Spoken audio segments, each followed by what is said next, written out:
Whether you're stuck in traffic, hitting the gym, or just winding down, we are here to spill the hottest tea from your favorite Bravo shows. From the wildest reunions to the quietest social media unfollows, we cover it all. So welcome back to Reality TV Podcast and Clips. Subscribe if you haven't yet. Let's get into it on 3, 2, 1. All right, let's start New Jersey. The casting situation for the next season is, let's just say it's become a huge source of conflict. It's a total mess, and the rumors have been swirling for a while now, right?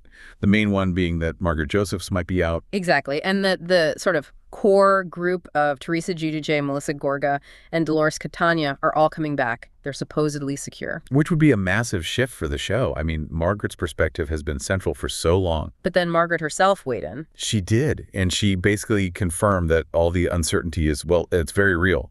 She said Bravo has not finalized the cast at all. Her exact words were that the situation could go in any direction. Which tells you that her spot, even after all these years, is not guaranteed. Not by a long shot. And that alone is pretty big news. But the reason why her spot is uncertain is where this gets really intense. Oh, yeah. She framed her entire potential return around a safety issue. She said, and this is a direct quote, that she cannot put myself in a dangerous situation. I mean, that is not your typical housewives contract negotiation. Not at all. That's liability language. That's something you say when you're talking about a workplace safety concern. It elevates it completely. And what's so fascinating is who she immediately made clear it was not about. Right. She went out of her way to say she was not talking about Teresa Giudice. By drawing that line so clearly, saying, I am not afraid of Teresa, she basically shines a giant spotlight on someone else in that family. Mm-hmm. Someone in Teresa's immediate orbit. And, everyone's mind immediately goes to one person, her husband, Luis Ruelas. And there's a history there that makes that suspicion feel warranted. We all remember that really strange video that came out a while back. The one with him in the hoodie just screaming these really offensive things at someone off camera. It felt like a threat. It was so bizarre. And then his explanation was that it was a deep fake, that it was AI. Which was a weak denial, to say the least. I mean, there was no credible tech expert backing that up. It just left this lingering feeling of unease for a lot of viewers. And clearly for some of the cast members, too. Exactly. So for Margaret to now come out and say she can't be around certain people that she's related to, and we know it's not Teresa, the conclusion is almost unavoidable. She believes the danger, or at least the volatility, is coming from Luis. And she's signaling to Bravo that she is not willing to be in a shared workspace with him. It's a huge move. It forces production to address a serious claim. It really changes the conversation from who should we cast to do we have a workplace liability on our hands? It absolutely does. So if that's the backdrop, this feeling of being unsafe, how does the other big Jersey news fit into all this? I'm talking about the Gorga reconciliation. Yeah, the timing of Teresa making up with her brother Joe and his wife Melissa after years of just vicious fighting. And not inviting them to the wedding. It was a total breakdown. Margaret had a very shrewd take on that. She acknowledged that, they're family and they must have missed each other on some level. But she didn't seem to think it was just about love and family. Not at all. She used these 3 very specific words to describe the timing. She called it interesting, fortuitous, and serendipitous. That's not the language of a purely emotional family reunion. That's the language of strategy. It's political alignment. She's suggesting that this makeup was a calculated move, timed perfectly to smooth things over before casting was finalized. So what does Margaret think Teresa's motivation was? Why do this now? Well, Margaret tied it directly to Teresa's marriage. She said Teresa is a team player for her family, and her main goal is to keep Luis happy. To minimize any stress on their relationship? Right. She said Teresa believes it makes life a lot easier if everybody gets along. And she ended by calling Teresa a very, very good wife. Which doesn't really sound like a compliment in that context. It sounds more like an observation that Teresa's priority is managing Luis's emotional state, even if that means burying the hatchet with people she was at war with just months ago. And that just brings it all back to Margaret's safety concerns. If Luis is the one who's volatile, and Teresa's doing everything she can to keep him stable, then Margaret staying away might be the only way she feels she can genuinely protect herself from having to film in that environment. It's an incredibly detailed and, frankly, masterful way for her to manage the public narrative around her potential exit or return. It really is. She's laid out her case, and now the ball is in Bravo's court. Absolutely. Okay, let's pivot from that really intense situation in New Jersey over to Orange County. The feuding there is less about physical safety and more about legal shade. Yes, the very layered ongoing conflict between Katie Janela and Emily Simpson. It really boiled over on social media, didn't it? It did. It all came to a head with a single Instagram post. Katie posted a photo of herself having lunch with an immigration attorney named Kathleen Martinez. And the caption was "the real weapon here." It was. It just said lunch with a real lawyer. Oof. I mean, considering Emily's entire identity on the show is wrapped up in being an attorney, that is a direct shot. A very public, very intentional way to try and undermine her professional credibility. But we need to remember, this didn't just come from nowhere. This has been building for a while. Oh, for seasons. The roots go back to season 18 when Katie's daughter said something about Emily's kids saying Emery was talking badly about Heather Dubrow. Right, that was the initial spark. But the real explosion was the lie detector test in season 19. That was truly one of the most bizarre things we've seen on the show, but it had serious fallout. Emily hired someone to test the cast, and the main question for Katie was about that old Gretchen Rossi roofie rumor. Really damaging rumor. And Katie failed the test about her involvement in spreading it. She did, but then she and some of the others immediately claimed the whole thing was rigged, that Emily orchestrated it as a setup to make her look guilty. So when Katie posts that real lawyer comment, she sees it as retaliation for that setup. Exactly. And Emily's response after the reunion was to escalate even further, but with a much more serious accusation. She used the word defamation. She did. She accused Katie of defamation and spreading lies, saying Katie has made it a mission to defame all of us offline. That's a huge accusation. And it's a very specific legal term. Emily, as a lawyer, knows exactly what she's implying by using that word. She's signaling that this has gone beyond typical reality TV gossip and into territory that could end up in an actual court. She's using her professional identity, the very thing Katie mocked, as a weapon. A warning shot, basically. Absolutely, and it tells you where her head is at in terms of reconciliation. She feels that Katie never tried to build a real friendship from the start and came in with an agenda. And she said she was waiting for an apology from Katie that she never got. Right. From Emily's point of view, Katie has been acting in bad faith since day one, so there's no path forward. The fan reaction to Katie's post was pretty intense, too. People were piling on Emily. Oh, yeah. The comments were brutal. People saying Emily just plays one on TV, and then some really personal attacks, like suggesting she would exploit her son some more. Which is a horrible reference to her talking about her son Luke's health issues. It just shows how toxic things can get when the cast members themselves start throwing around terms like defamation. It gives the audience a license to go after the most personal, sensitive parts of their lives. And despite all this, Katie has said she's open to returning for season 20. So if she does come back, the season will kick off with this legal threat just hanging in the air. It's not going to be a peaceful start. Not at all. Okay, let's move from Orange County's legal threats to Atlanta, where things allegedly got physical. Yeah, this is about an alleged confrontation between Portia Williams and Shemaya Morton during the cast trip to Scotland for season 17. And the reports that came out were pretty specific. This wasn't just a verbal argument. No. The sources claimed it got so nasty and heated that the two of them nearly put the paws on each other. That phrasing makes it very clear that it was about to become a physical fight, and someone had to step in. Right. Yes, the report named Drew Sidora as the one who had to physically get in between them to stop it from escalating into a full-blown brawl. Wow.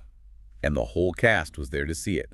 Portia, Shemaya, Drew, Phaedra, the new cast members, even Cynthia Bailey. A full audience, which guarantees it's going to be a massive storyline for the season. This relationship has always been so volatile, with all the history involving Cundy and Phaedra. So that's what allegedly happened in Scotland. But what they've said publicly since then is just as interesting, especially Shemaya at BravoCon. Shemaya's choice of words was incredibly deliberate and really insightful. She described her relationship with Portia as still just going around the mulberry bush. Which is a great way of saying we're going in circles and getting nowhere. Exactly. It confirms the chaos without being overly aggressive. And then when she was asked if they were in a good place, she did that classic celebrity pivot to polite distance. The I wish her well move. The ultimate, I wish her well, she said. May God bless her, her family, friends, loved ones. It's the nicest way to say, we are not friends anymore. And then she gave that amazing metaphor about their friendship. It was brilliant. She said she didn't know if the friendship had sailed or sunken. Either way, the ship is gone. Precisely. It's a non-confrontational but absolutely definitive way to say it's over. The connection is broken. So that was Shemaya's approach. Specific, metaphorical, but final. Portia's approach was the complete opposite. Total opposite. Portia went for corporate, generalized avoidance. When she was asked about Shemaya, she refused to get into specifics at all. She just gave a blanket statement about the whole show. Right. She said she enjoyed all the girls on the show and that her comment was, not shade, it's nothing. She would not acknowledge any specific tension with Shemaya. The difference between them is so telling. Shemaya is communicating her personal reality, that the friendship is done. While Portia, the veteran star, is in full narrative management mode, she's protecting the storyline for the show. She doesn't want to give anything away before it airs. It's the difference between closing a chapter personally and saving the content for TV. A perfect example of it. Speaking of relationship closures, let's shift gears a bit. We're going to look at two different stories. One is a reflection on a past abusive relationship that played out on TV, and the other is a breakup happening right now in real time through social media clues. We'll start with Jessica Prieto, who was on Shaws of Sunset as Mike Schertz's ex-wife.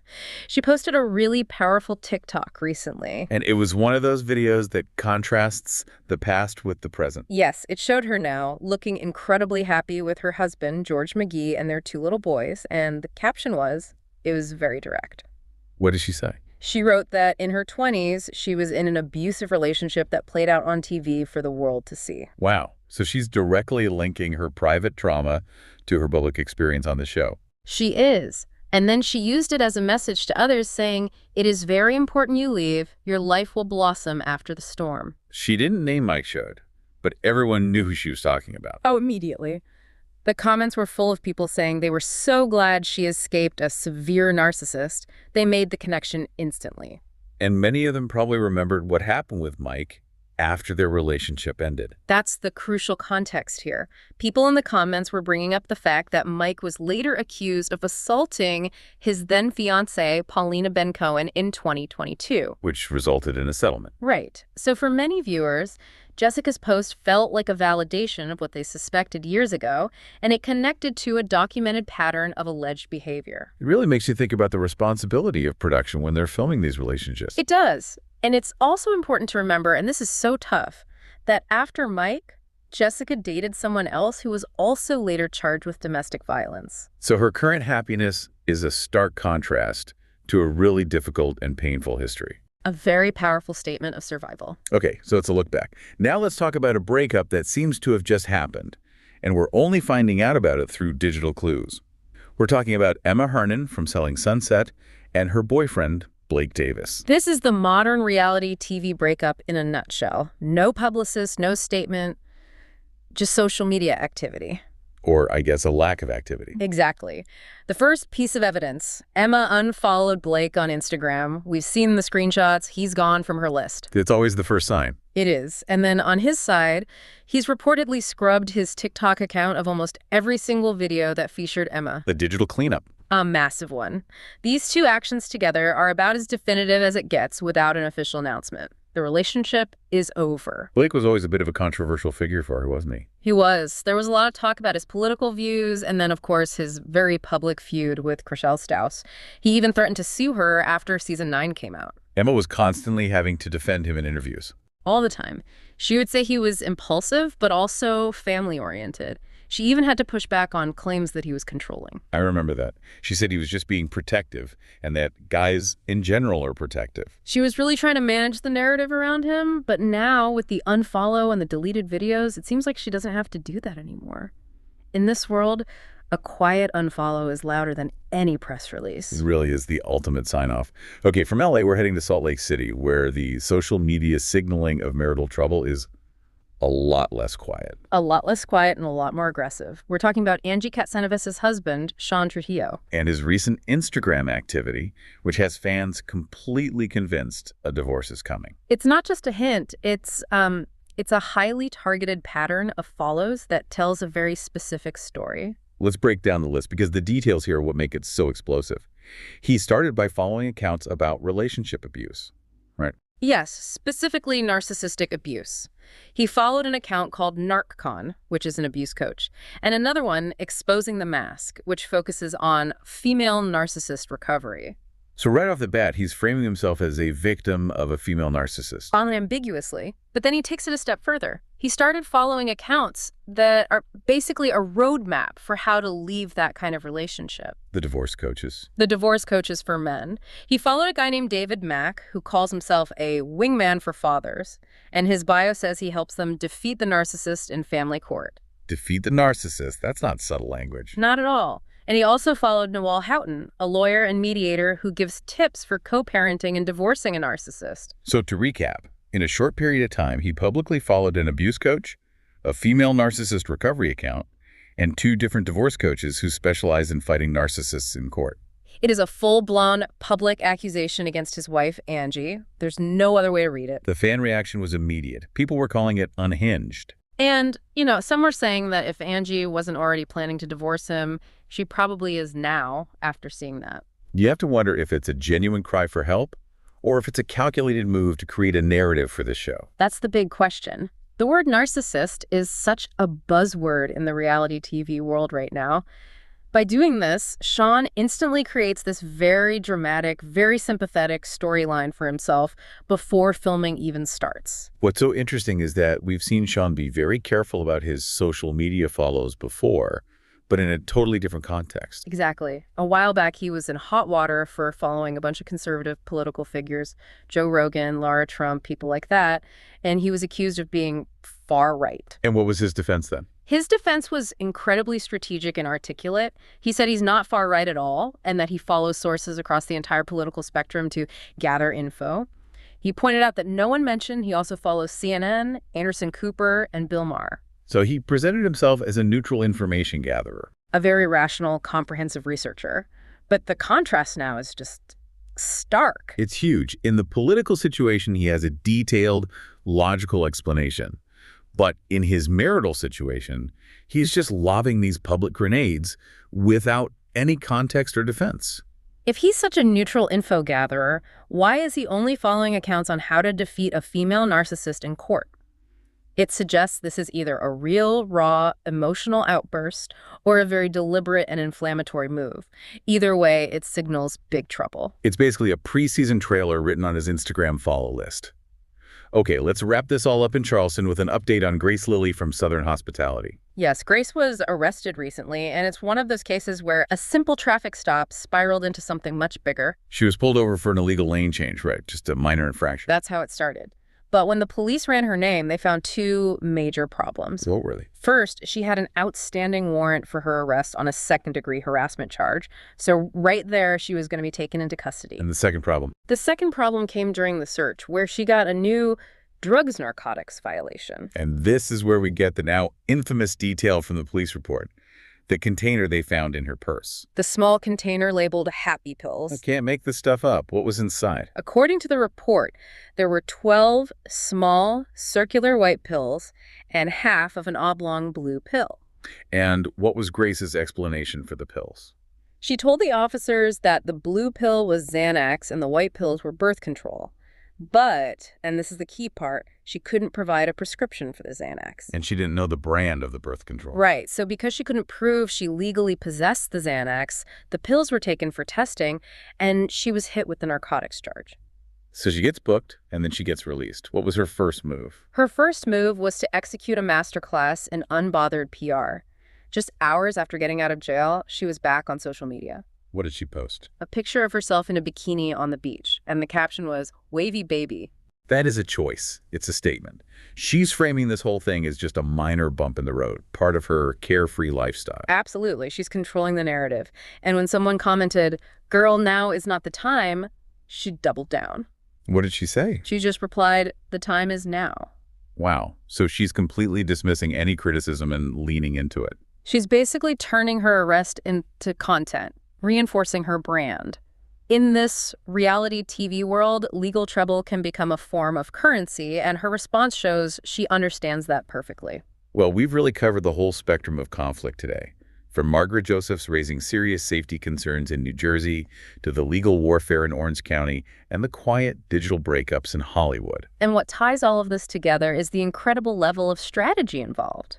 You have to constantly ask yourself how much of what you're seeing is a genuine crisis and how much is being meticulously managed to create a storyline or secure a job. Every single action, from Sean Chihio's Instagram follows to Grace Lilly's post-arrest bikini pic, feels like a calculated move. They're all writing their own narratives before the show even airs. Exactly. Every interaction has become content. An arrest is content. An Instagram follow is content. A cryptic comment at BravoCon is content. It makes you wonder, in this landscape where everyone is broadcasting every move so strategically, What does it mean when someone says nothing at all? is a cast member's silence now the most telling piece of evidence we can look for? That's something for you to think about as you watch these stories unfold.